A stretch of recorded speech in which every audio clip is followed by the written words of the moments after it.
हम मानव कहलाने वाले हैं और मानव उसी को कहा गया है मत्वा कर्मणि सिद्धते या सा मनुष्य, अर्थात मानव वह है जो विचारशील, विचारवान, विचारपूर्वक कार्य करता है।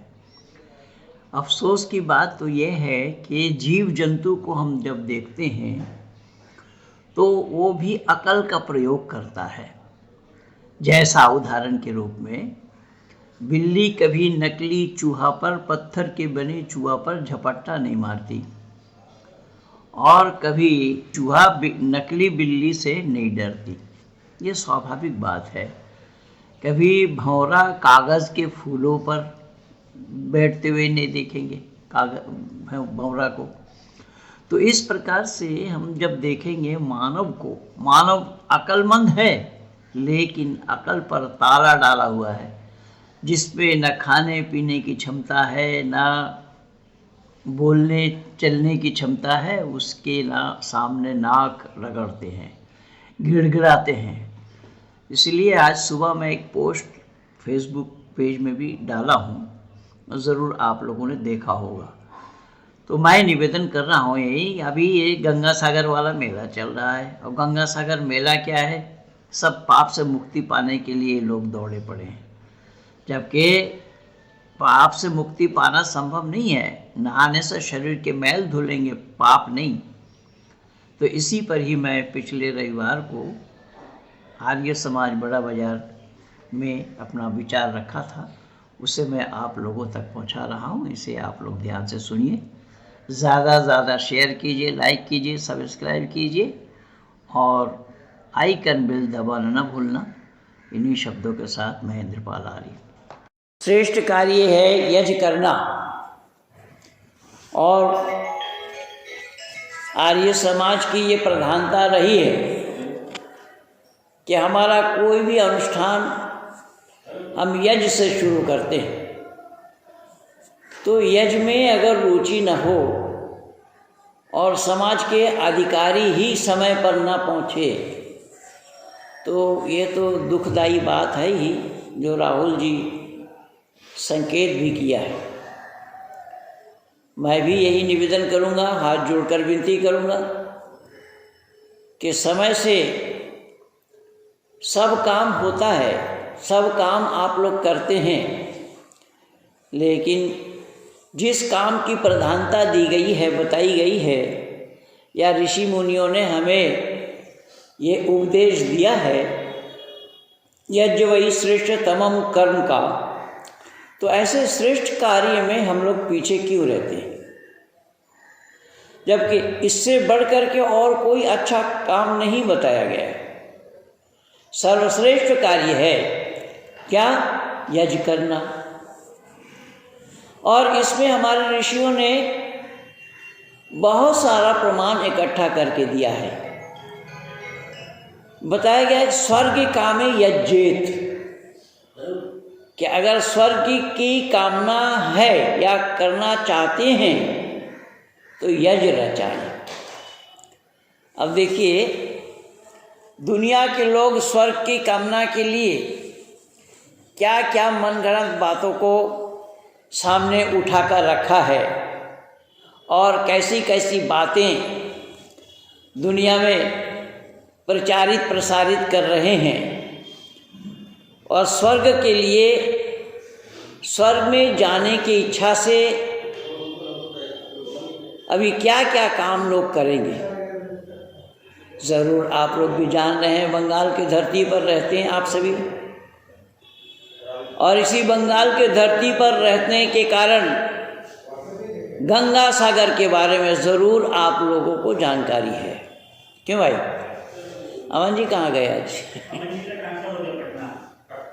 ओहो, अच्छा। तो गंगा सागर का मेला इसी बंगाल के धरती पर लगती है। माननीय मंत्री जी, लेट फीस लगेंगे आज? क्षमा करेंगे, आज हो गया विलंब थोड़ा आज में। लेकिन आपका 11:30 से था पहले शुरू। अब मुझे क्या मालूम? नहीं, चाहे तो व्हाट्सएप में मैंने दे दिया था। हाँ वो तो मुझे मालूम है, राहुल जी को कहीं जाना होगा, वो बात वो व्यवस्था मेरा नहीं है भैया। मुझे व्यवस्था दी गई है, वो मेरा नाम लेकर के चले गए। तो कोई बात नहीं, 12:30 बजे तक ही रोकूंगा आपको, पहले नहीं छोड़ेंगे। बिफोर टाइम हो गया, हम आपके समय पर ही पहुंच गए। कोई नहीं, राहुल जी 11:05 पे महेंद्रपाल जी बोलेंगे करके चल दिए। उनको कहीं जाना होगा इसलिए वो कटा के निकल गए। अरे कोई नहीं, ठीक है। हाँ, तो मैं चर्चा कर रहा था गंगा सागर की, कि लोग देखते हैं गंगा सागर के मेले में संपूर्ण भारत भर से ही नहीं अपितु देश दुनिया से लोग आते हैं, और कुछ साधु सन्यासी आप ऐसे भी देखेंगे जिनके तन में वस्त्र नहीं है, और ऐसे ही हर मेले में देखा जाता है।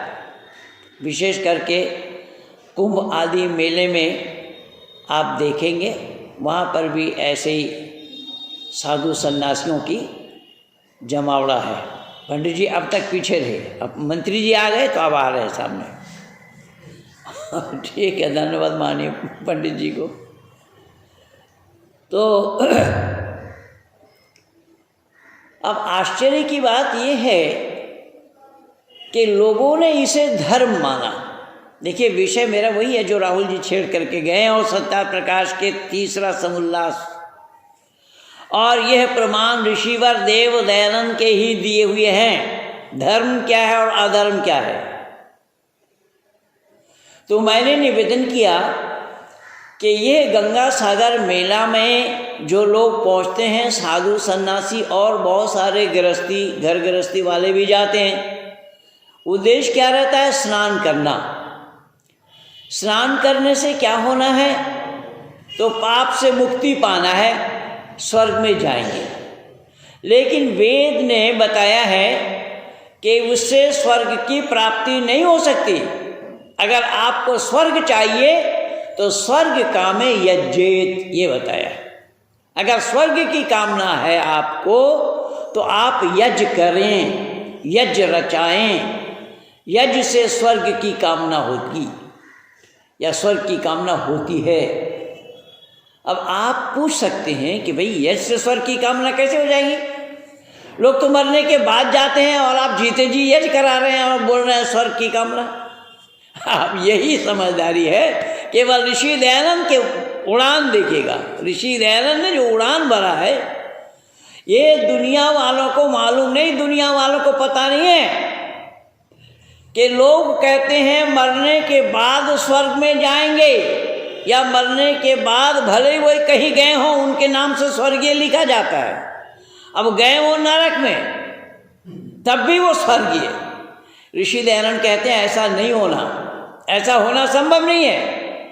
कि अगर वाकई में स्वर्ग की कामना करना चाहते हो तो यज्ञ रचाओ। क्या होना है कि यज्ञ रचाने से जो तुम स्वर्ग की कामना करते हो उसकी पूर्ति हो जाएगी। तो लोग कहेंगे कि साहब हम तो जीते जी यज्ञ कर रहे हैं, तो जीते जी स्वर्ग है क्या? ऋषि कह रहे हैं जी हाँ, स्वर्ग मरने के बाद वाली जिंदगी में नहीं है, लाइफ आफ्टर डेथ वाली जिंदगी में स्वर्ग नहीं है, जन्नत नहीं है। जन्नत अगर कहीं है तो इसी धरती पर ही है। अब ऋषि कह रहे हैं कि धरती पर है भी नहीं, स्वर्ग तो आपको बनाना पड़ेगा। स्वर्ग बना नहीं है, स्वर्ग बनाना पड़ेगा धरती को। इसलिए बहुत पहले, लगभग मेरे ख्याल से 85-86 में होगा,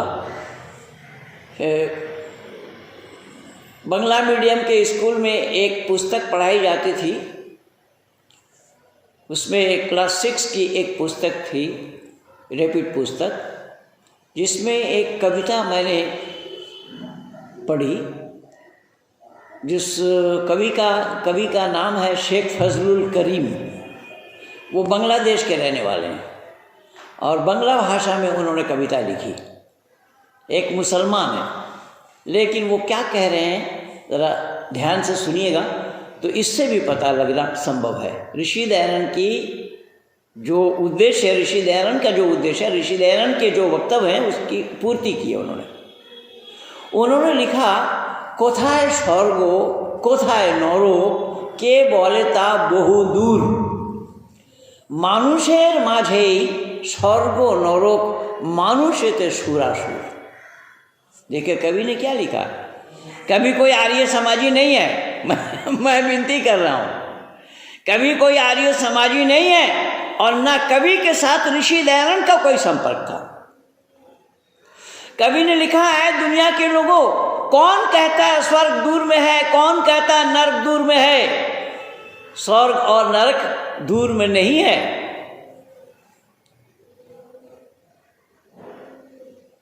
के बोलेता बहुदूर, स्वर्ग एसे दाঁড়ায় तখন आमादेरी कूले घरे।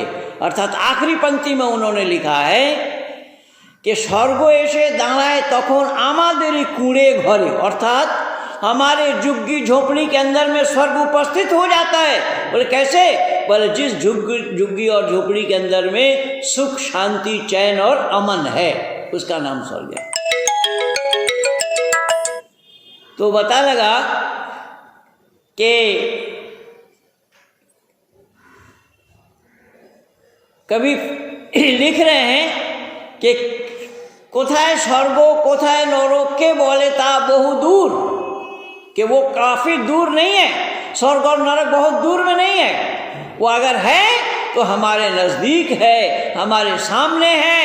स्वर्ग ऐसे दाঁড়ায় तখন आमादेरी कूड़े घरे, स्वर्ग उस समय उपस्थित हो जाता है हमारे झुग्गी झोपड़ी के अंदर में। इसलिए मैं निवेदन कर रहा हूँ कि ऋषिवर देव दयानंद ने जो विचार दिए हैं वो विचार हर एक से मिलना संभव न हुआ, और हर एक ने ये बताया मानव समाज को कि इससे स्वर्ग मिलना है। किससे स्वर्ग मिलना है? बोले गंगा सागर में नहा लो, स्नान कर लो, स्वर्ग मिल जाएंगे। पर ऋषि दयानंद मनुस्मृति का हवाला देते हुए, मनुस्मृति के 5वां अध्याय का श्लोक है, अविर्गात्राणि शुद्धति मनः सत्येन शुद्धति विद्या तपोभ्याम भूतात्मा बुद्धिर ज्ञानेन शुद्धति। मनु महाराज ने लिखा है, अविर्गात्राणि शुद्धति, कि अगर तुम नहाते हो, नहाने से शरीर के मैल धुलेंगे। शब्द पर ध्यान देना कि नहाने से क्या होगा कि शरीर के मैल धुलेंगे, शरीर के मैल धुलेंगे, या शरीर का मैल धोना संभव होगा। शरीर में जो मैल है, जो गंदगी है, उसका धोना संभव होगा, किंतु पाप का धोना संभव नहीं होगा। अब पाप का धोना संभव क्यों नहीं होगा? तो उसमें भी देखिए ऋषि के विचार।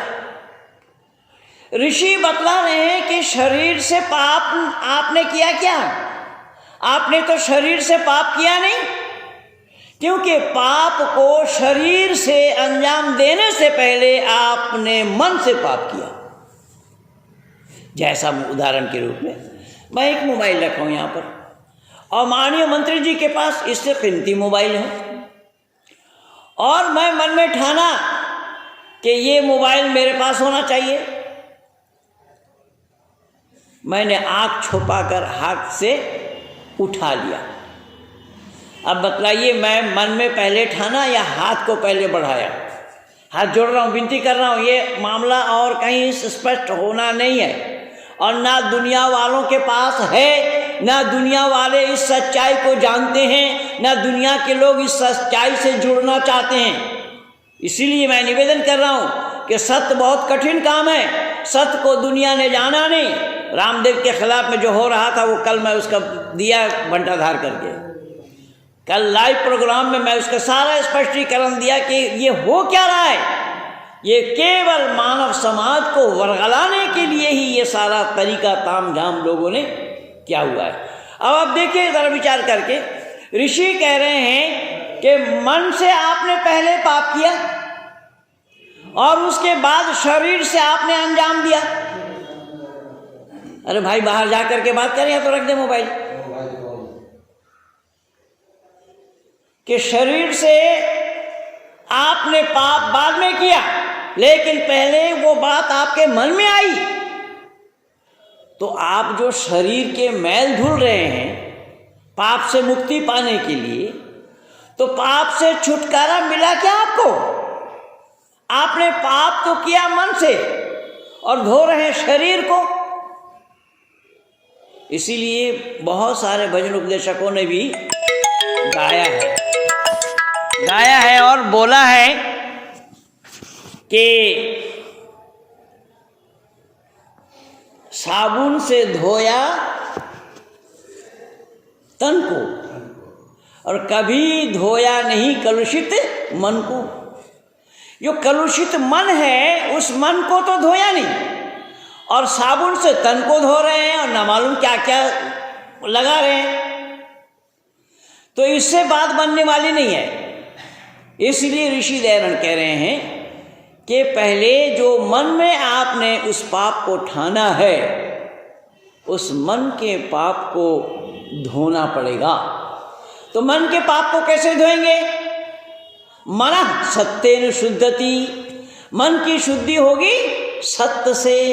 अब सत्य को तो जाना नहीं, सत्य को अपनाया नहीं, सत्य को आपने अपने जीवन में उतारा ही नहीं, सत्य को ताक पर उठा कर रख दिया और मनमानी ढंग से जैसे जो मन में आया है वैसे ही आप बोल रहे कर रहे हैं।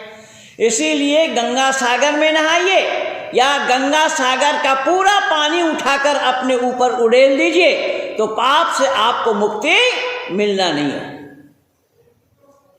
मैं नहीं कह रहा हूं, ऋषिगण कह रहे हैं। ऋषियों का मंतव्य है, ऋषिगण लिख रहे हैं, बतला रहे हैं, उपदेश दे रहे हैं, सुना रहे हैं। क्या है दुनिया के लोगों, उससे तुम्हारा स्वर्ग का मिलना संभव नहीं है, अपितु स्वर्ग कामे यज्जेत, यज्ञ से ही स्वर्ग की कामना की पूर्ति होगी। क्यों? कि यज्ञ में देव पूजा, संगतिकरण और दानेशु तीन बातों की शिक्षा है। यज्ञ में देव पूजा है, देवताओं की पूजा। अब देवताओं की पूजा तो ये हो नहीं रहे, कर नहीं रहे, और ये देवता की पूजा उन देवताओं को पूजते हैं जहाँ पर खाने पीने की कोई ताकत नहीं है। लेकिन हमारे यहाँ पर अग्निदेव को आप खिलाएंगे, क्विंटल के क्विंटल सामग्री, घी, समझा, सब अग्निदेव खा जाती है। इसीलिए ऋषियों ने कहा कि अगर तुम स्वर्ग की कामना करते हो तो यज्ञ रचाओ, और यदि वो केवल भलाई तुम अपने लिए भी नहीं कर रहे हो, प्राणी मात्र के कल्याण के लिए किया जा रहा है। क्योंकि अगर अकेला लाभ के लिए करे तो वेद में आया है उपदेश, परमपिता परमात्मा का उपदेश है, केवलाद्य भवति केवलादि। जो अकेला खाता है वो पाप खाता है, इसीलिए बांट कर खाना चाहिए। तो दुर्भाग्य आज मानव समाज के लिए यह है कि स्वर्ग में जाना चाहते हैं हर कोई, स्वर्ग में जाना चाहते हैं हर कोई, किंतु स्वर्ग में जाने वाला काम कर नहीं रहे। भाई स्वर्ग में जाने वाला काम आप करोगे नहीं तो स्वर्ग में जाने की इच्छा रखोगे? स्वर्ग में जाने की इच्छा रखोगे, अगर स्वर्ग वाला काम तुम नहीं करते हो तुम स्वर्ग कभी नहीं जा पाओगे। इसलिए मैंने निवेदन किया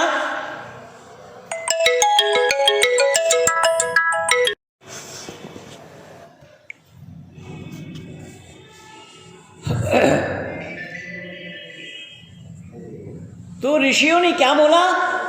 ऋषियों ने कहा कि गंगा सागर में नहाओ, पाप से मुक्ति मिलना संभव नहीं है।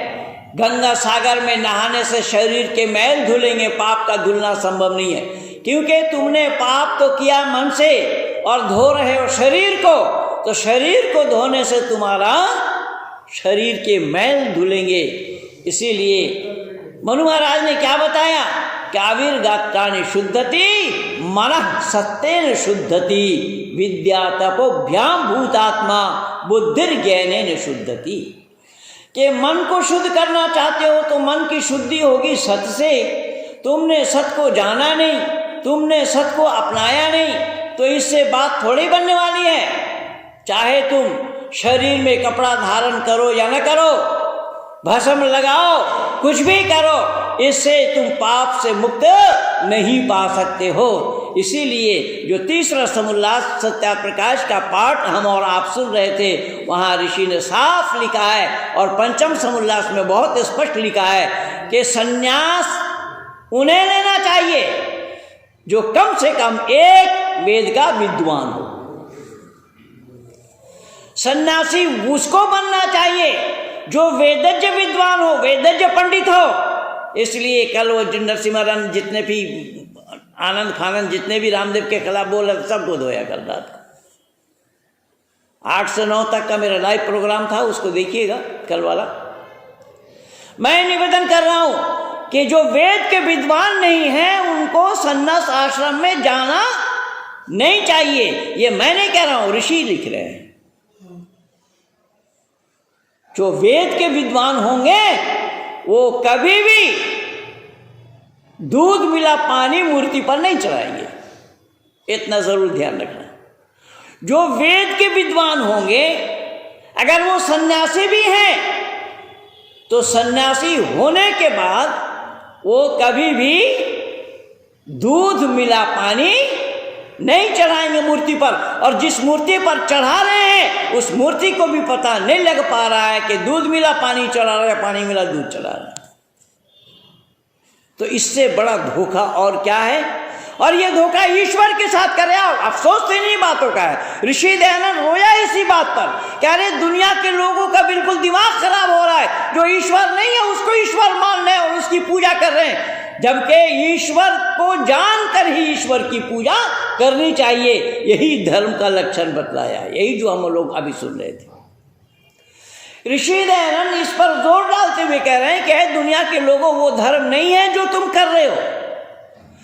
दुनिया के लोगों वो धर्म नहीं है जो तुम दुनिया वालों को धोखे में डाल रहे हो। धोखा देना धर्म का काम नहीं है। धर्म का काम है मानव मात्र को सचेत करते हुए ईश्वर का सानिध्य प्राप्त कैसे हो उसी रास्ते को बतलाना।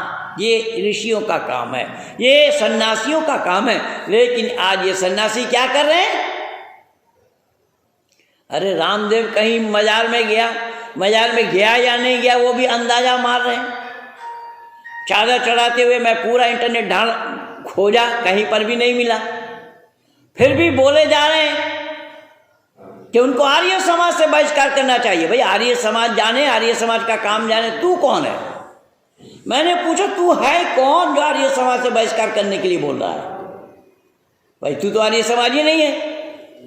जब तू आर्य समाजी नहीं है, तेरा संपर्क आर्य समाज से नहीं है, तो मूर्ति पूजक है, तो मूर्ति पूजकों के साथ आर्य समाज का क्या संबंध है कि रामदेव को आर्य समाज रखे या निकाले? वो जिम्मेदारी आर्य समाज की है। इसलिए मैंने निवेदन किया कि आज इन सन्यासियों के द्वारा मानव समाज को जो रास्ता मिलना था, जो वो सन्यासी खुद भटके हुए हैं, वो रास्ता कहाँ से दिखाएंगे? और ये जो गंगा सागर में आप देख रहे हैं, मैं बोला गंगा सागर में आप जाएंगे वहाँ पर भी ये सारा तामझाम आप देखेंगे।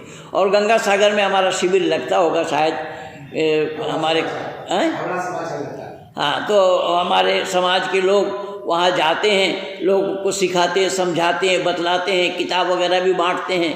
और पुस्तक हमारा यहाँ भी मौजूद है, यहाँ भी आया हुआ है, शायद की पुस्तक जाने के लिए है। कैसा क्या है, अब सिलीगुड़ी आर्य समाज वाले मुझे 100 सत्याप्रकाश दे रहे हैं, क्योंकि हम तो फ्री में बांटते हैं ना सत्याप्रकाश। डाक खर्च भी अपने से लगा करके भेजते हैं। जो मुंबई में हमारी टीम है वहाँ से हमारा काम चल रहा है। खैर, तो सिलीगुड़ी आर्य समाज के प्रधान माननीय राजकुमार जी से कल बात हुई मेरी। उन्होंने बोला आज कितना सत्याप्रकाश बंगला वाला है वो मैं आपको भेजता हूँ। तो कहने का तात्पर्य मेरा ये है कि वहाँ पर भी हमारा शिविर लगता है। हम दुनिया वालों को बताते हैं, जो लोग वहाँ से पाप से मुक्ति पाने के लिए गए हैं, उन्हीं लोगों को बुला बुला करके बताते हैं कि भैया पाप से मुक्ति आप नहीं पा सकते हो।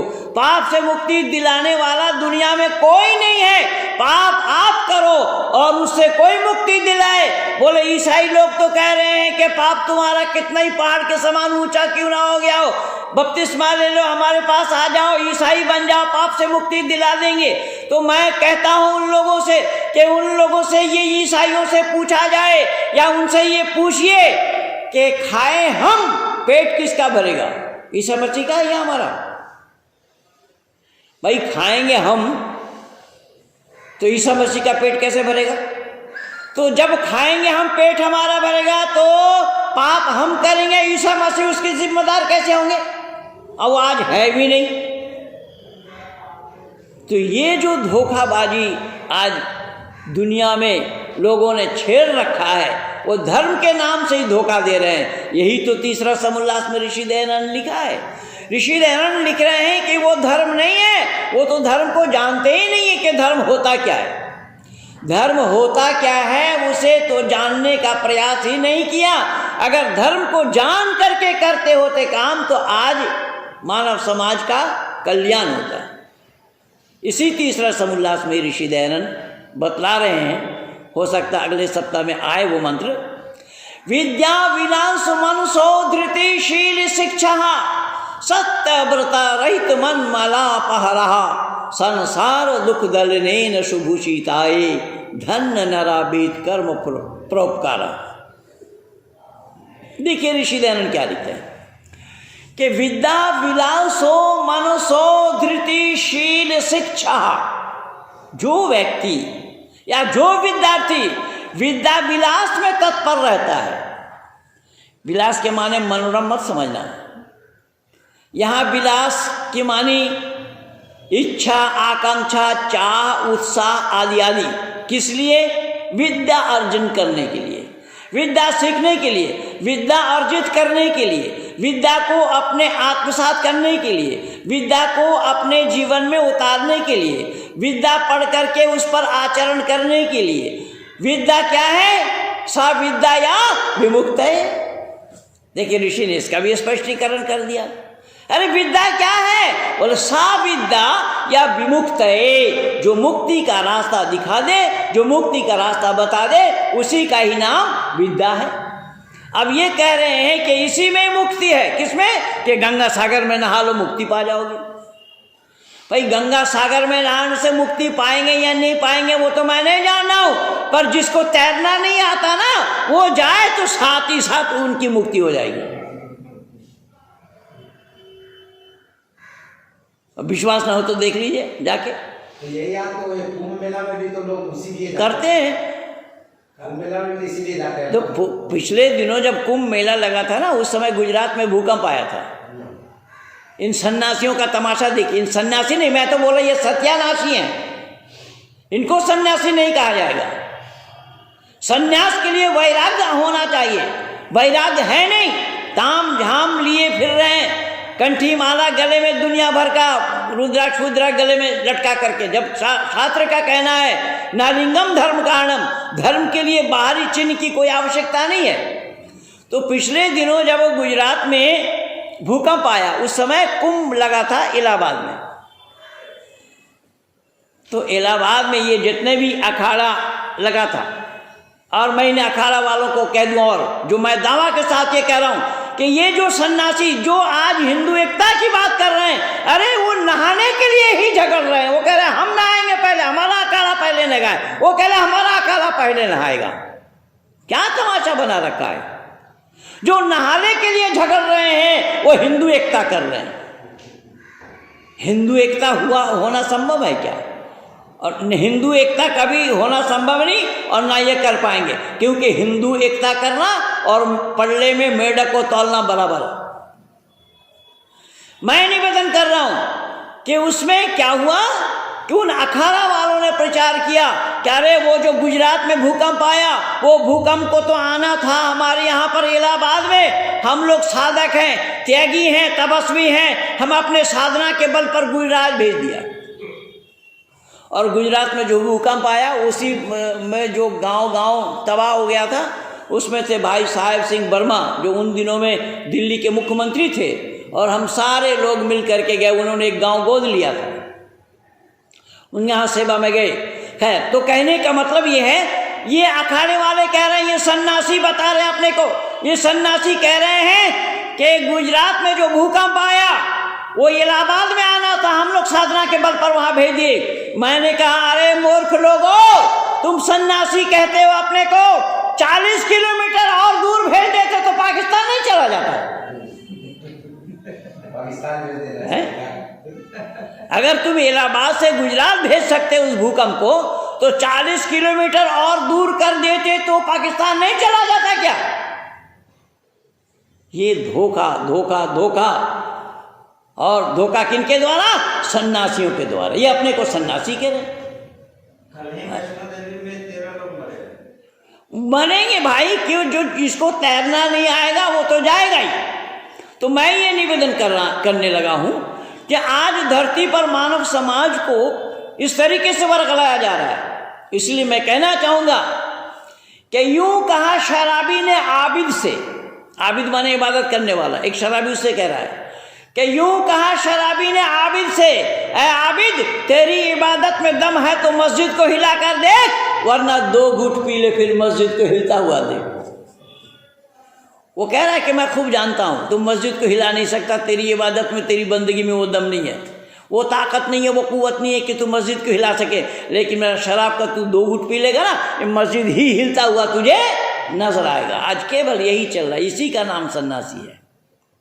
ये सन्यासी बने फिर रहे हैं। तो मैंने निवेदन किया, ऋषि दयानंद सावधानी के साथ बतलाते हैं कि जो व्यक्ति विद्या विलास में तत्पर रहता है, जो विद्यार्थी विद्या सीखने में तत्पर रहता है और चरित्रवान आचार्य के सानिध्य में बैठकर विद्या अध्ययन करता है, यानी कि ऋषि और क्या लिख रहे हैं कि चरित्रवान आचार्यों के सानिध्य में बैठ कर के विद्या अध्ययन करता है, और उस विद्या का अध्ययन करने के बाद उस विद्या को आत्मसात करते हुए उस विद्या को अपने पास ना रखे, क्योंकि विद्या अगर अपने पास रखेंगे वो विद्या कुंठित हो जाएगी। इसलिए उस विद्या का वितरण करो, उस विद्या को बांटो।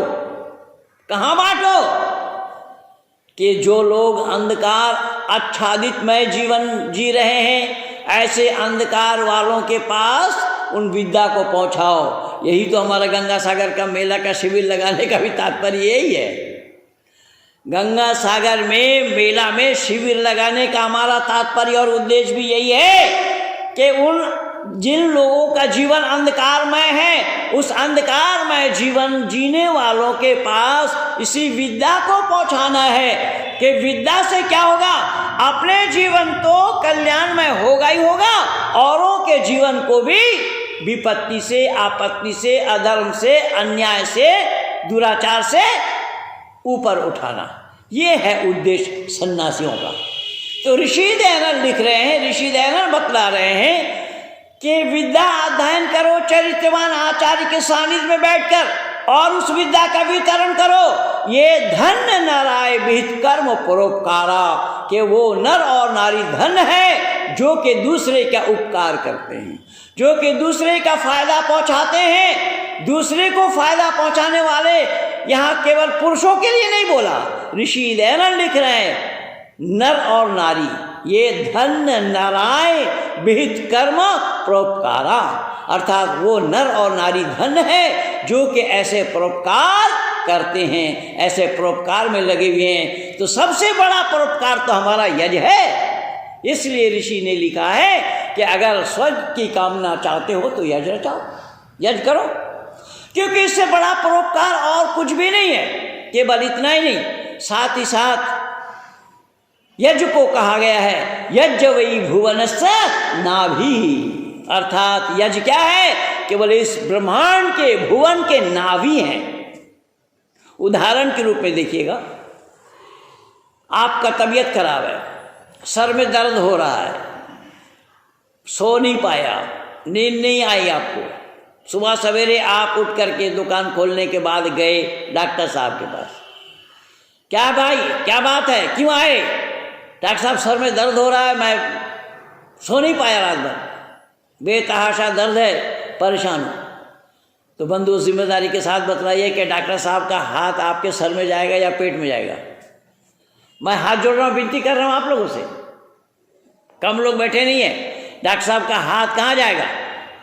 मरीज के पेट में जाएगा, क्योंकि डॉक्टर साहब को मालूम है कि इस पेट के गड़बड़ी के कारण हजम सही नहीं हुआ, सोच आदि सही ढंग से खुल करके नहीं आया, इसलिए ही सर में दर्द है।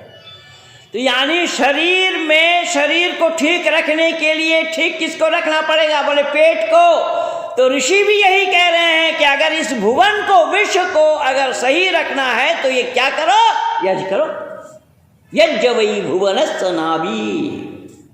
यज्ञ क्या है? इस भुवन के, ब्रह्मांड के नाभि हैं। अगर इस भुवन के नाभि को ठीक किया जाए, ऋषि दयानंद इसी तीसरा समुल्लास में लिखते हैं कि पहले ज़माने में जिस तरीके से लोग घर घर यज्ञ किया करते थे, आज भी अगर उसी परिपाटी को अपना लिया जाए, आज भी अगर लोग घर घर यज्ञ करना शुरू कर दें, तो पहले वाला दिन आज भी वापस आ सकता है। मैं नहीं कह रहा हूँ, इसी तीसरा समुल्लास में आप पा जाएंगे। तो मैंने निवेदन किया कि ऋषि व देव दयानंद ने हमें दुनिया में किस तरीके से जीना है वो बताया, धर्म पर आचरण करने के लिए बताया। धर्म क्या है उसे बहुत खोल खोल करके उसकी स्पष्टीकरण दिया है। ऋषि ने कहा कि धर्म को जाने बिना मानव जीवन का कल्याण होना संभव नहीं है, क्योंकि मानव को ही धर्म को जानना पड़ेगा और उस पर आचरण करना पड़ेगा।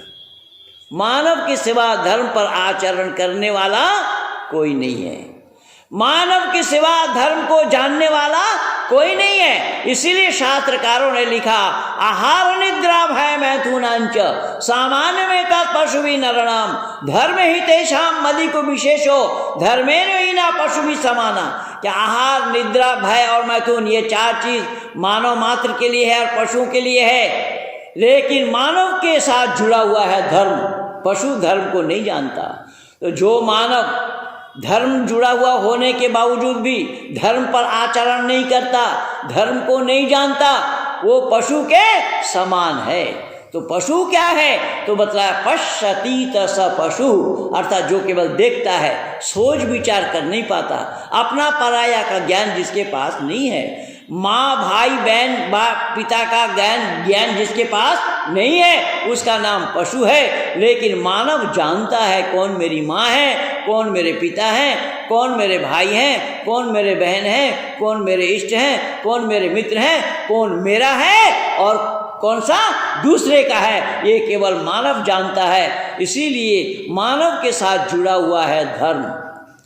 तभी शास्त्रकारों ने कहा कि जो मानव धर्म पर आचरण नहीं करता वो पशु के समान है। तो मानव को पशु नहीं बनना चाहिए। मानव को धर्म पर आचरण करते हुए, मानवता पर अमल करते हुए, मानवता को उजागर करते हुए अपना जीवन को सफल से सफलतम की ओर ले जाना चाहिए। पर गंगा सागर में नहाने से धर्म की रक्षा नहीं होगी, और गंगा सागर नहाना धर्म भी नहीं है। गंगा सागर में नहाएं, आप कहीं पर भी नहाएं, और कोई मक्का मदीना का परिक्रमा करके आएं, कुछ करें, जहाँ कहीं भी जाएं, चाहे बपतिस्मा लें या जेरूसलम बैतुल मुक़द्दस तक पहुँचे, कहीं पर भी इस जाना या चलना धर्म नहीं है। धर्म एक आचरण करने का नाम है। तो धर्म का आचरण तो तब करेंगे जब हम धर्म को जानेंगे। यहाँ धर्म को तो जाना ही नहीं लोगों ने। तभी ऋषि दयानंद ने कहा, धृति क्षमा दमो अस्तेयम शौचम इंद्रिय निग्रह धीर विद्या सत्यम अक्रोध दशकम धर्म लक्षणम। ये धर्म के 10 लक्षण है। पहला शब्द है धृति। धृति माने धैर्य धारण करना। धैर्य जिनके पास नहीं है वो धार्मिक नहीं होगा।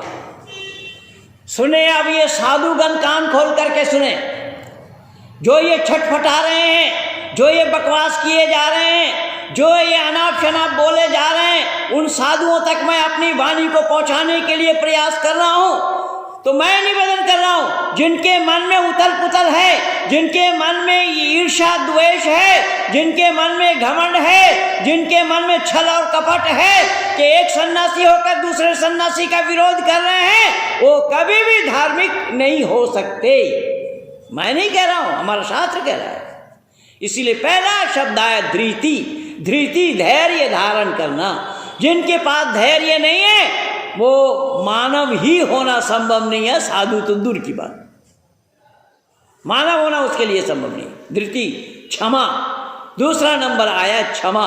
क्षमा की मानी माफ कर देना, माफ कर देना, कसूरों को क्षमा कर देना। अगर रामदेव गए भी थे कहीं पर, अगर इन्होंने देखा जाना तो क्षमा शब्द तो आया ही है। तो क्या ये केवल घर गृहस्थी के लिए आया है?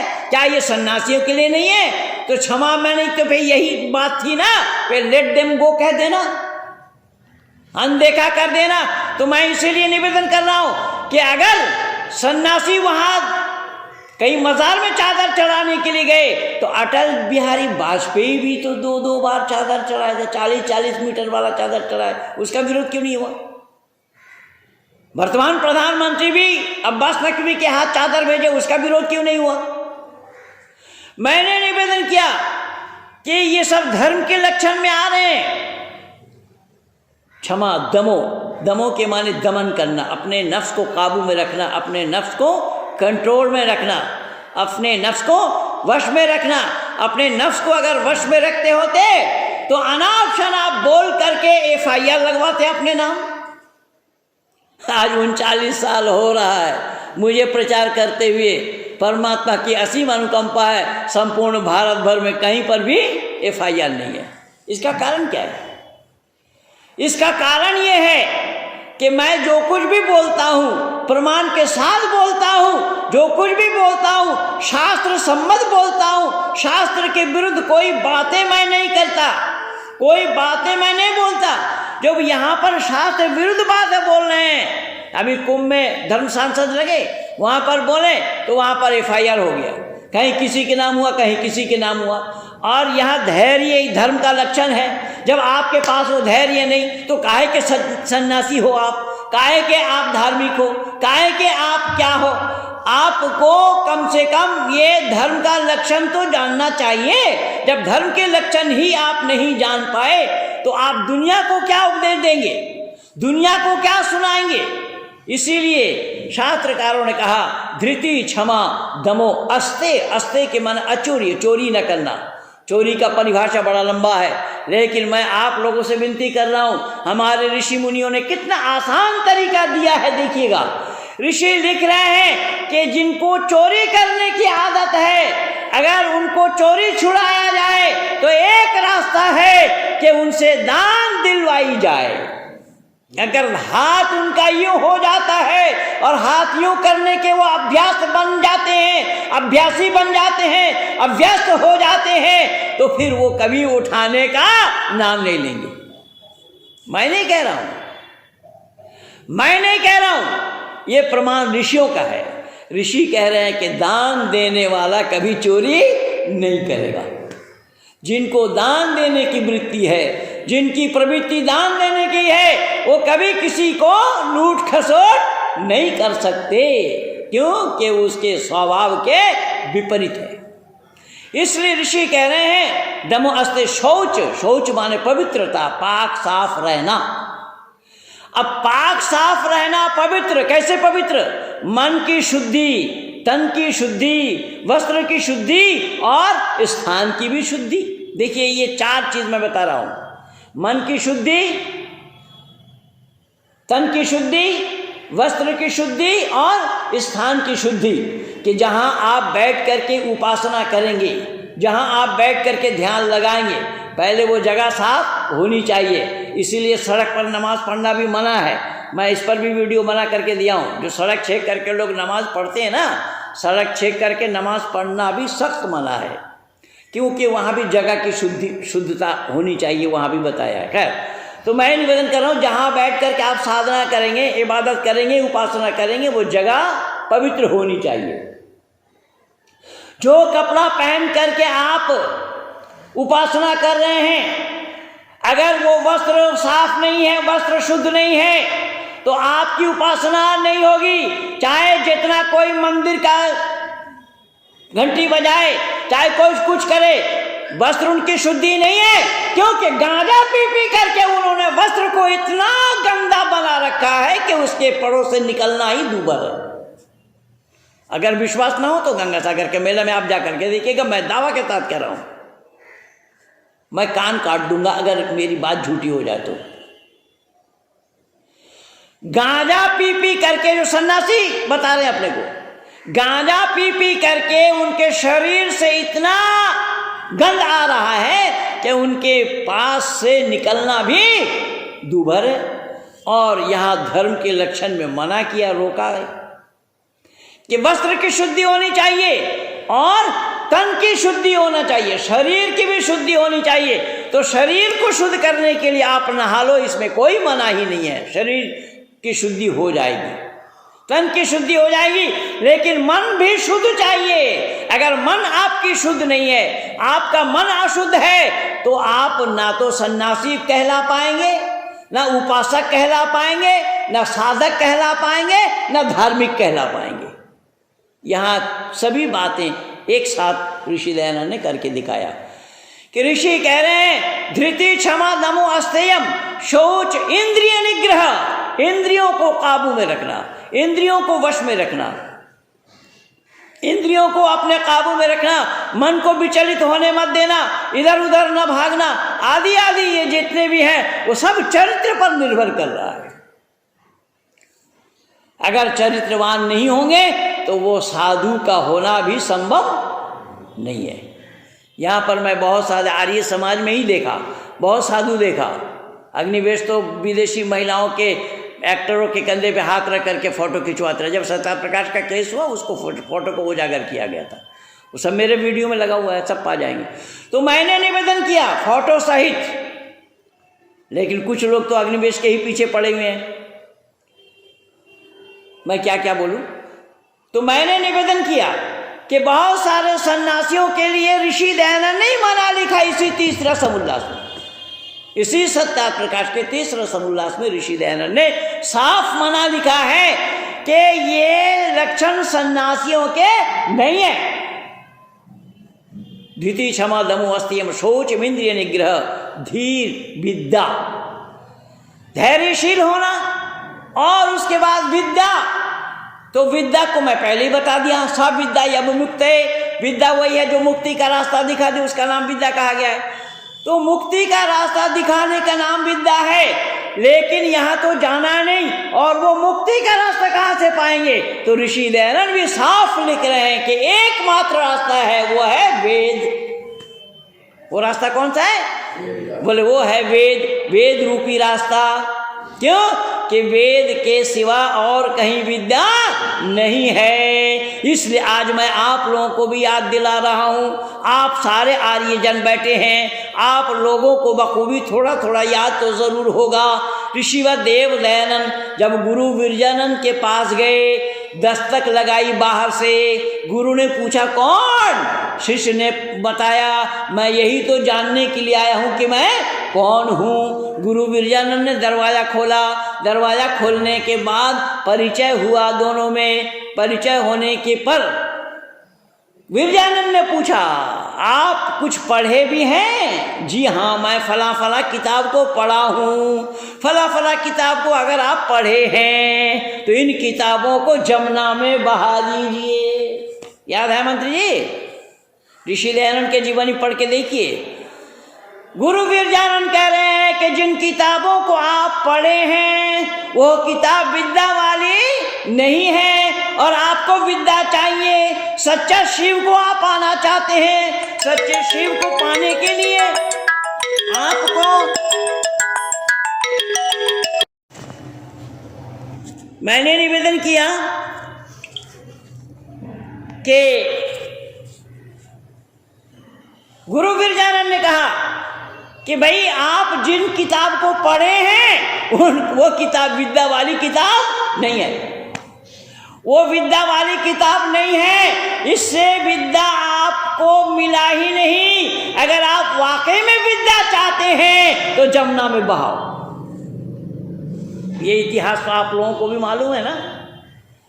इसीलिए ऋषि दयानंद कह रहे हैं कि अगर मानव समाज को विद्या चाहिए तो वेद के सानिध्य में आना पड़ेगा। वेद के सानिध्य बिना विद्या का पाना संभव नहीं। और मैं नहीं कह रहा हूं, ऋषि दयानंद ही नहीं कहा, अपितु वेद मुकद्दस में परमात्मा का उपदेश है कि नाना पंथ विदते आयनाय। अनेक रास्ता सही नहीं है, सही और सच्चा रास्ता एक है कि वेदः मेतं पुरुषं महान्तं आदित्य वर्णं तमसा परोस्तात् त्वमेव विदित्वा अतिमेत्तुमेति नान्य पंथा विदते अयनाय। ऐ लोगों, उस परमात्मा को जानने के लिए एकमात्र रास्ता है जो वेद है। हमारे माननीय पंडित जी इतने दिनों से हम लोगों के टच में हैं, लेकिन कई बार अपना लाइन छोड़ देते हैं। मैं कई बार पंडित जी को देखा कि ठीक चलते चलते लाइन छूट जाएगा, तो मैं अभी पिछले दिन याद भी दिलाया था कि ऐसा नहीं था, ऐसा है। तो मैंने निवेदन किया, यहाँ वेद का कसौटी है, वेद की कसौटी है, परमात्मा का उपदेश है कि अगर महान आत्मा परमात्मा को जानना चाहे तो वेद के नज़दीक आना पड़ेगा। और वेद रूपी रास्ता को छोड़कर मानव जीवन को सफल से सफलतम की ओर ले जाने के लिए दूसरा कोई रास्ता नहीं है। तो वेद को जानो। अब वेद पढ़े बिना ताम झाम गले में कंठी लगाए फिर रहे हैं, वेद को जानते नहीं है, वेद का वाह नहीं जानते, सन्यासी कहला रहे हैं और क्या क्या कहला रहे हैं। इससे क्या हो रहा है? इससे समाज का नुकसान हो रहा है।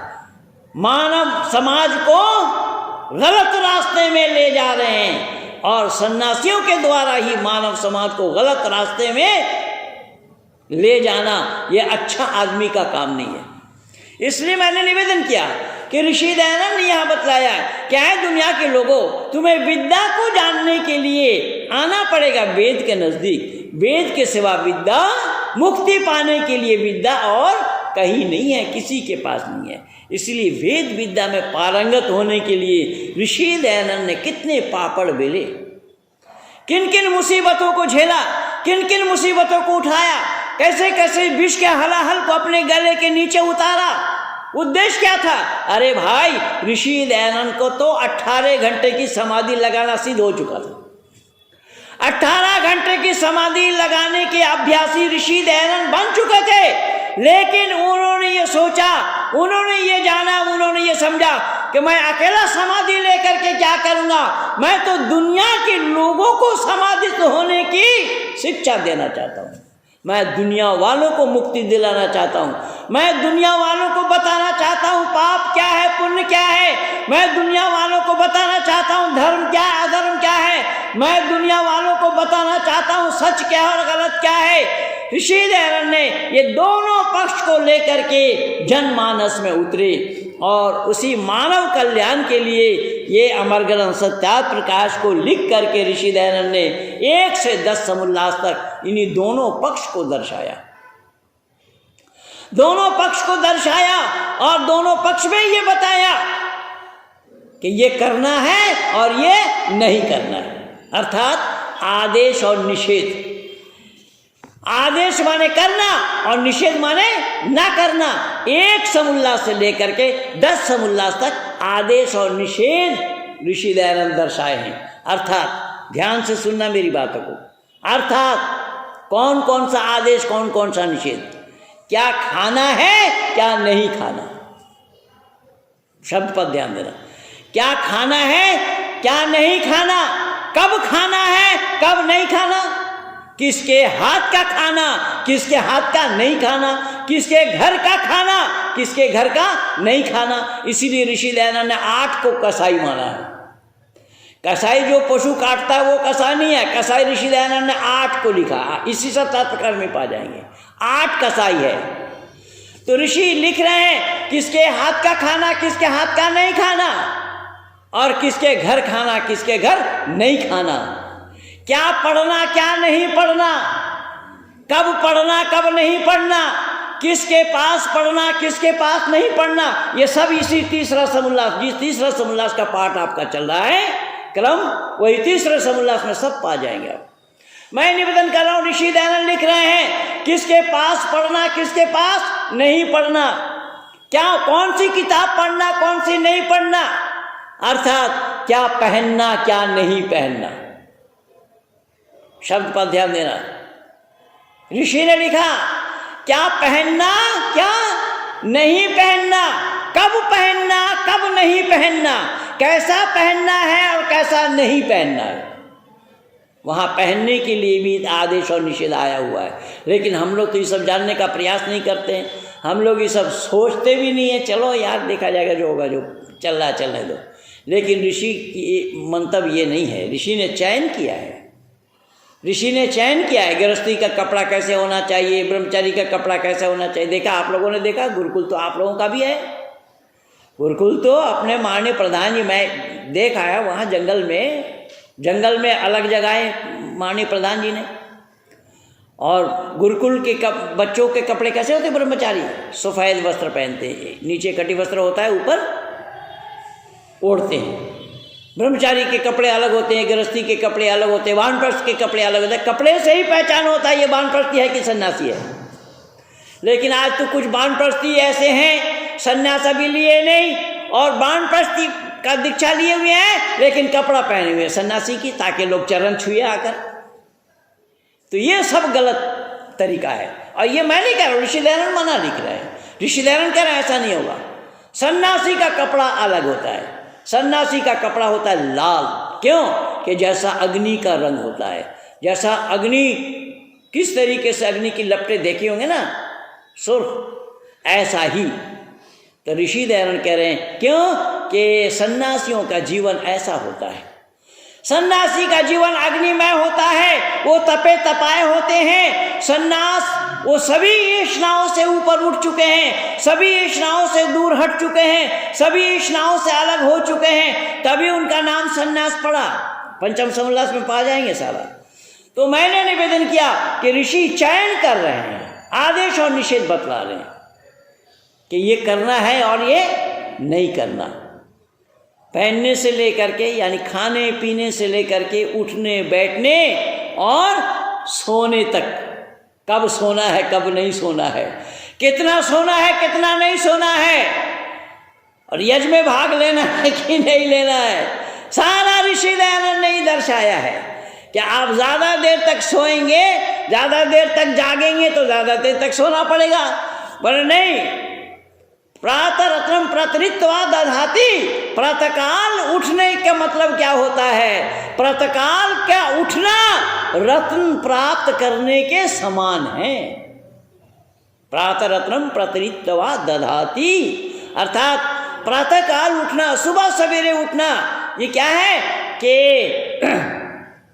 रत्न प्राप्त करने के समान है। इसलिए ऋषि दयानंद साफ शब्दों में लिखते हैं इसी सत्यार्थ प्रकाश के तीसरा समुल्लास में कि आपको ज़्यादा देर तक सोना नहीं है। तो लोग कहते हम तो सूर्यवंशी हैं, जब तक सूर्य नहीं निकलता तब तक हम उठेंगे नहीं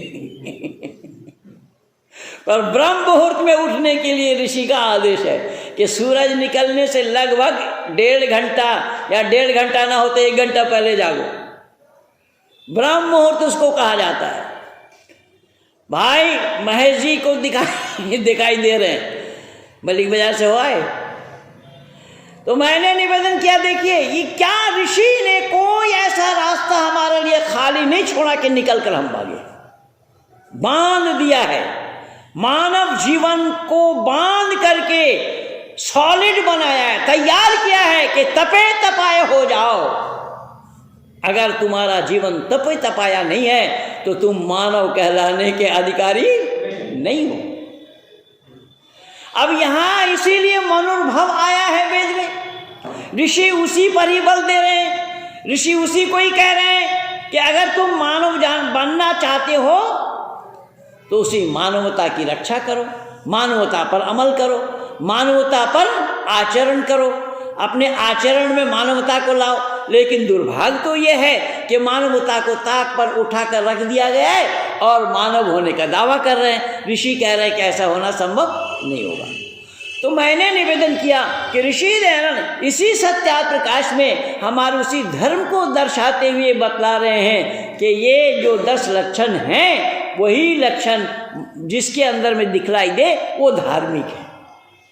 जो धृति क्षमा दमो अस्तेयम शौच इंद्रिय निग्रह धीर विद्या सत्यम अक्रोधो दशकम धर्म लक्षणम, ये 10 धर्म के लक्षण हैं। किसी व्यक्ति के अंदर, यहाँ पर ना कोई हिंदू है, ना कोई मुसलमान है, ना कोई ईसाई है, ना कोई जैनी है, ना कोई बौद्धिस्ट है, ना कोई सिख है, ना कोई गृहस्थी है, ना कोई ब्रह्मचारी है, ना कोई वानप्रस्थी है, ना कोई सन्यासी,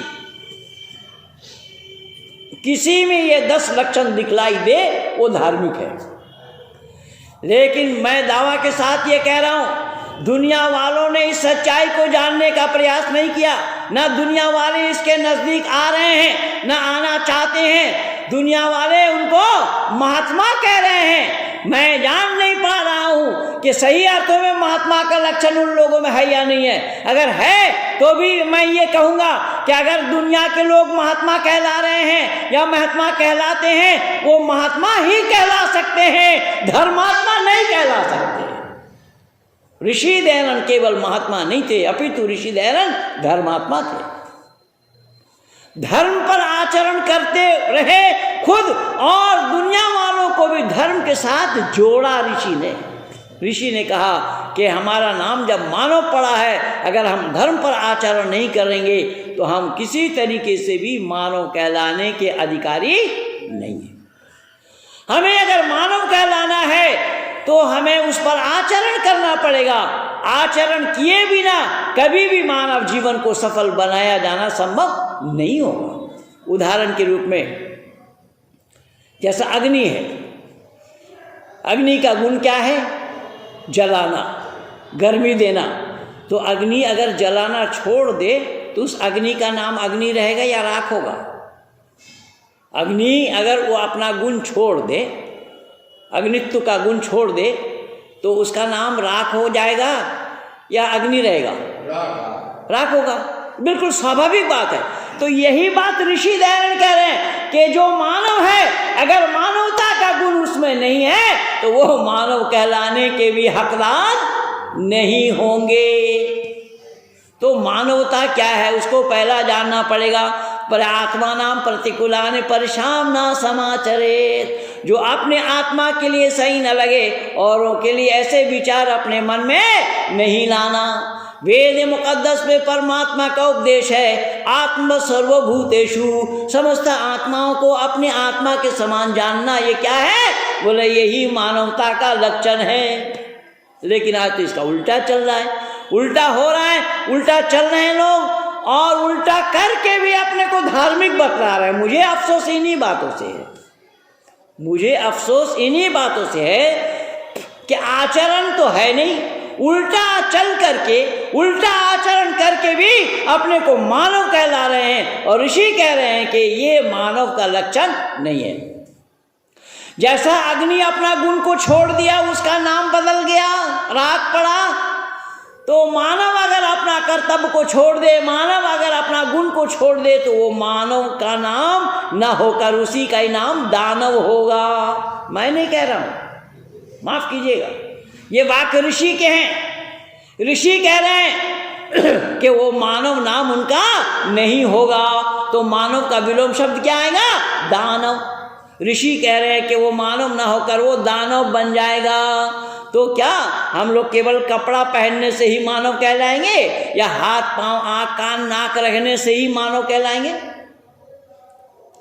ऋषि कह रहे हैं कि ये सब अवयव तो रहना ही होगा। ये जो आपको मिला है वो आपके किए कर्मों के अनुसार ही मिला। देखिए यहाँ एक बहुत बड़ी बात ऋषि कह रहे हैं, और ऋषि यहाँ एक बहुत बड़ी बात कह रहे हैं कि आपके पास ये जो निखूत शरीर आपको मिला है वो आपके किए कर्मों के अनुसार ही मिला।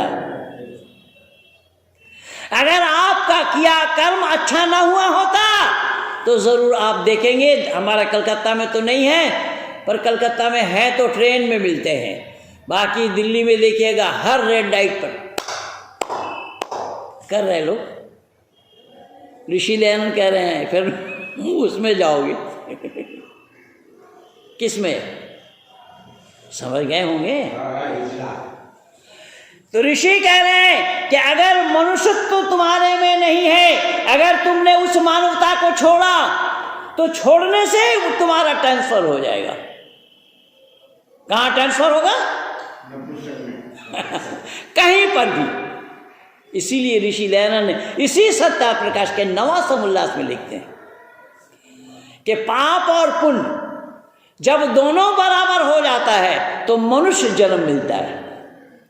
शब्द पर ध्यान दें पंडित जी, मैं आपको भी तैयार करना चाहता हूँ। जब मैं आने लगा हूँ आपके नज़दीक में तो आपको भी ठोक पीट करके मैं तैयार करूँगा। परमात्मा की ऐसी कृपा हो जाए कि आप भी धुआंधार इसी तरीके से वैदिक सिद्धांत को उजागर करने लगे। और मैं ये चाहता हूँ आपसे संपर्क मेरा आज का नहीं है, पहले का है। तो मैं निवेदन कर रहा हूँ, देखेंगे जरा विचार करके ऋषि क्या कह रहे हैं। ऋषि कह रहे हैं कि पाप और पुण्य जब दोनों बराबर हो जाता है तो मनुष्य योनि में आते हैं लोग, मानव जन्म मिलता है। तो मानव जन्म मिलता है तो मानव में 3 क्वालिटी हैं।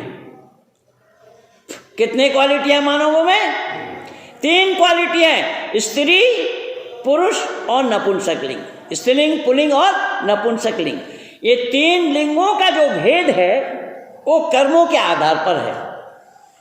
अब यहां शब्द पर ध्यान देना, कर्मों के भेद पर ये 3 लिंग भेद हुआ है, स्त्रीलिंग, पुल्लिंग और नपुंसकलिंग।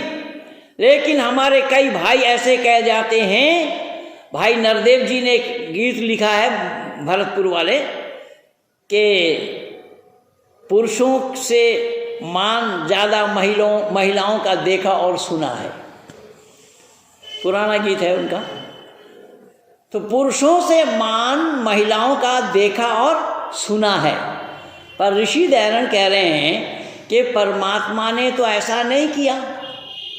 परमात्मा का हिसाब को तुमने जाना नहीं, परमात्मा के विचार को तुमने जाना नहीं, परमात्मा के बताए गए सिद्धांत को तुमने जाना नहीं, तुमने कर्मफल को नहीं जाना, कर्मफल को पढ़ करके नहीं देखा। इसलिए ये बात आ रही है सामने। क्यों? कि पुरुषों से महिलाओं का मर्यादा ऊंचा नहीं है, बड़ा नहीं है। अब आप कहेंगे कैसा? यहाँ लोग कहते हैं, लोग भले ही कहें, लोग ये कहते हैं यत्र नार्यस्तु पूज्यन्ते रमन्ते तत्र देवता, कि जहाँ नारियों की पूजा होती है वहाँ देवता का निवास होता है। तो नारियों की पूजा होने के लिए नारी जो जन्म मिला है वो पुरुष से बढ़िया नहीं है, क्योंकि माताओं को जो तकलीफ़ें सहन करनी पड़ती हैं या जो तकलीफ़ें वो सहती हैं वो पुरुष सह नहीं पाएगा। माताएं जब गर्भवती होती हैं उस समय जो कष्ट होता है वो पुरुष सह नहीं पाएगा। संतान जनने में माताओं को जो तकलीफ होती है, जो परेशानी होती है, पुरुष उसको सह नहीं पाएगा।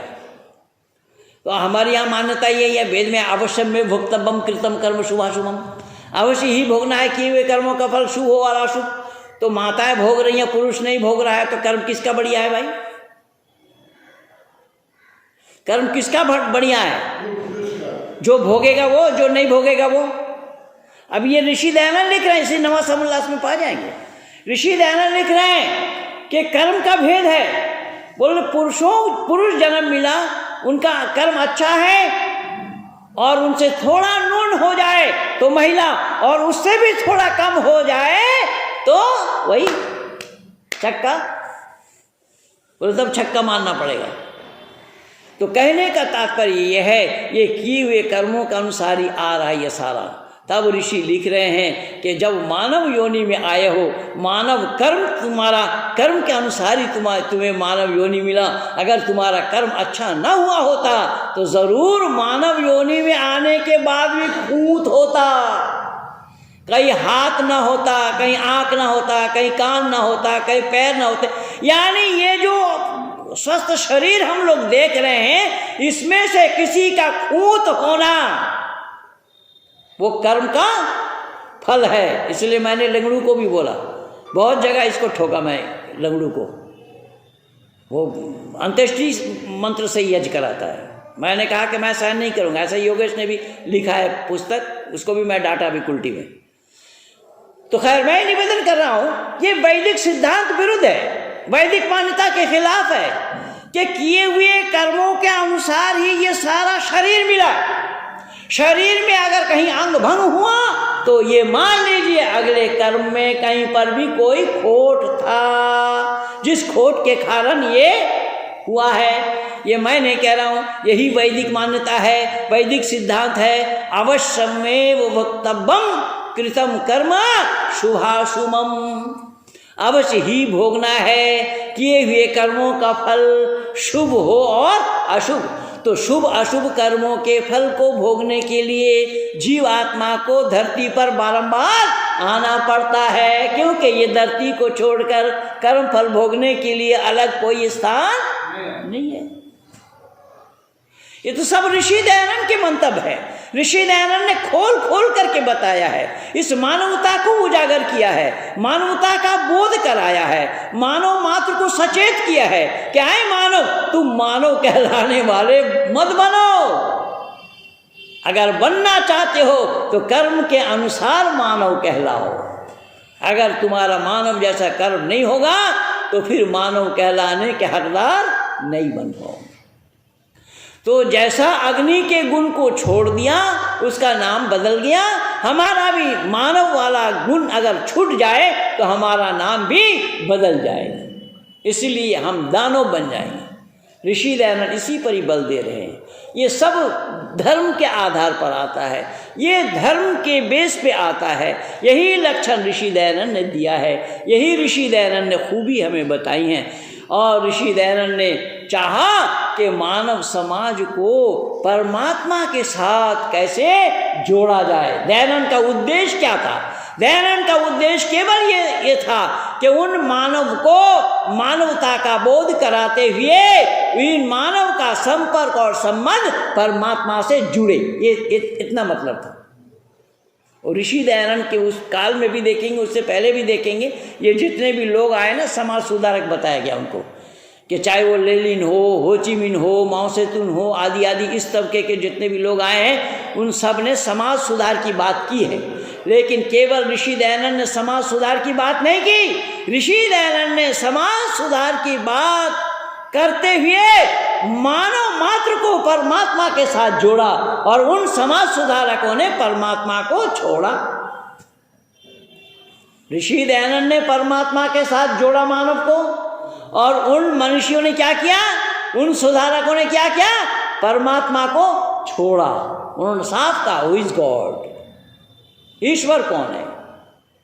ईश्वर कुछ नहीं होता। एक पाकिस्तानी मुल्हिद जिसके साथ मेरा 2 घंटे की चर्चा है, देखिएगा यूट्यूब में लगा हुआ है, हारिस सुल्तान नाम है उसका, मुल्हिद है वो, इस्लाम को अलविदा कह दिया। कल मेरे चैनल में एक महिला आई कि मैं मुस्लिम थी लेकिन मैंने इस्लाम को अलविदा कह दिया, आप मेरे चैनल में आइए, उसने मेरा एड्रेस दिया। खैर, तो ये कई सारा काम चल रहा है, ये सब मानवता के आधार पर चल रहा है। मानवता के पक्ष में ऋषि दयानंद का सारा काम है, ऋषि दयानंद का सारा काम मानवता के पक्ष में है। मानवता विरोधी एक भी काम ऋषि का नहीं है। तो जब मानवता विरोधी एक भी काम ऋषि का नहीं है तो ऐसे ऋषि को हम लोगों ने जानने का प्रयास किया क्या? ऐसे ऋषि को ही हमने जाना नहीं। इसीलिए तो लोगों ने कहा है कि 100 बार जन्म लेंगे, 100 बार फना होंगे, एहसान दया, भाई महेश जी भी गाते हैं कई बार एहसान दयानंद के फिर भी नादा होंगे। तो ये ऋषि दयानंद का इतना बड़ा योगदान जो मैं एक जन्म में गाकर, बताकर, सुनाकर समाप्त नहीं कर सकता। आज 39 वर्ष हो गया है आप लोगों के सानिध्य को प्राप्त करते हुए। मैं संपूर्ण विश्व में मेरा काम है, परमात्मा की असीम अनुकंपा है कि आज इंटरनेट पे मैं छाया हुआ हूँ और मैं पक्ष विपक्ष नहीं देखता हूँ। मेरे पास केवल असत और अधर्म है। कल कई लोगों ने लिख करके दिया कि पंडित जी आप सनातनियों में फूट डालें। मैंने कहा फूट डालना मेरा काम नहीं है, मैं लोगों के बीच में सत और असत को उजागर करना चाहता हूँ। सच क्या है और असत क्या है। सत्य को धारण करना ऋषि दयानंद की मान्यता है। सत को धारण करने में और असत को छोड़ने में सर्वदा उद्यत रहना चाहिए। किसको? बोले मानव मात्र को। ऋषि दयानंद के नज़र में ना कोई हिंदू है, ना कोई मुसलमान है, ना कोई सिख है, ना कोई जैनी है, क्योंकि परमात्मा की दृष्टि में भी नहीं है। परमात्मा ने भेदभाव नहीं किया। परमात्मा ने मानव मात्र को सारा उपदेश मानव मात्र के लिए है। परमात्मा का कोई उपदेश केवल आर्य समाजियों के लिए नहीं है, कोई उपदेश केवल सनातनियों के लिए नहीं है, कोई उपदेश केवल हिंदुओं के लिए नहीं है, कोई उपदेश भारतवासियों के लिए भी नहीं है। मानव मात्र का कल्याण। देखिए वहाँ ऋषि दयानंद के छठा नियम को देखिए, संसार का उपकार करना इस समाज का मुख्य उद्देश्य है। शारीरिक, आत्मिक और सामाजिक उन्नति करना। नवा नियम को देखिए, अपनी उन्नति में संतुष्ट न रहना चाहिए, किंतु ब्रेक लगाया, किंतु सबके उन्नति में अपनी उन्नति समझनी चाहिए। ये थे वो महान ऋषि, जिन ऋषि के हम सब सैदाई हैं, जिन ऋषि के हम सब अनुयायी हैं, जिन ऋषि के बताए हुए रास्ते पर चल करके हमें अपना जीवन को भी सफल से सफलतम की ओर ले जाना चाहिए। तो मैं बार बार निवेदन कर रहा हूँ, ऋषिवर देव दयानंद के मंतव्यों को जानना पड़ेगा, ऋषि दयानंद के मंतव्यों को समझना पड़ेगा, उस पर आचरण करना पड़ेगा, खुद को आचरण में लाना होगा, औरों को भी प्रेरित करना होगा, औरों को भी बताना होगा, और लोगों को अंधकार से निकालकर प्रकाश में लाना होगा। तभी हम मानव कहला सकेंगे, तभी हम ऋषि दयानंद के अनुयायी कहला सकेंगे, तभी हम ऋषि दयानंद के विचारक कहला सकेंगे। तो मैं अतिक्रमण न करता हुआ, ज़्यादा समय आप लोगों का ना लेता हुआ, मैं चाहूँगा कि माननीय मंत्री जी को थोड़ी तकलीफ़ हुई कि आधा घंटा पहले पंडित जी को कैसे लगा दिया, लेकिन मैं वो समय कवर कर दिया। परमात्मा की ऐसी अनुकंपा है कि मैं इसलिए हिचकता नहीं हूँ। मैं बिल्कुल, परमात्मा की असीम अनुकंपा है कि ठीक हिसाब से ही सारा काम होता है। तो माननीय मंत्री जी की परेशानी मैंने दूर कर दी, कोई परेशानी मंत्री जी को होने में नहीं दिया। ठीक समय के अंतर्गत माननीय मंत्री जी को यहाँ से छुट्टी और आप सभी लोगों को भी छुट्टी मिल जाएगी। इन्हीं शब्दों के साथ अपने वाणी को मैं विराम दे रहा हूँ। आप सब लोगों को बहुत बहुत धन्यवाद।